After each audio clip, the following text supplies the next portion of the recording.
जरवार में घोटकी पढ़ंदो जे उनवान हेठ एक ॾींहं जी कैंप लगाई वई। कैंप घोटकी जे शहरी शम्स बोजदार जी निगरानी हेठ लगाई वई, जंहिंमें यतीम बेसहारा बेपोच ॿारनि लाइ तालीमी सामान मुहैया कयो वियो, जंहिंमें बुक पेन पेंसिल बैग वग़ैरह शामिल हुआ। इन मौके ते शहरियुनि कैंप बाबति वीचार वंडींदे चयो त ग़रीब ऐं बेपोच ॿारनि लाइ अहिड़ी कैंप लॻाइण सुठो अमल आहे। घोटकी पढ़ंदो हिकिड़ो मिशन आहे जेको असांजे जेके ॿार आहिनि जेके तालीम हासिल नथा करे सघनि, सरकारी स्कूलनि जी हालत डैमेज लॻी पई आहे। ॿारनि खे बुक पेन पेंसिल किताब कोन था ॾेई सघनि, वालिदैन एॾा असां वटि गुरबत आहे।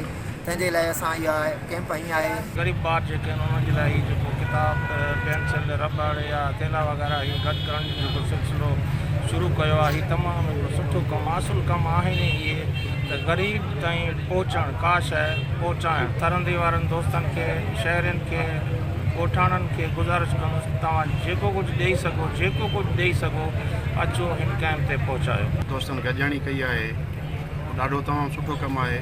ॿारनि जी तालीम जे हिसाब सां सिहत सां बिल्कुलु बहितर कमु आहे। इहे पहिरियों क़दमु आहे, सुठी ॻाल्हि आहे। अॻिते बि कमु वधंदो रहंदो।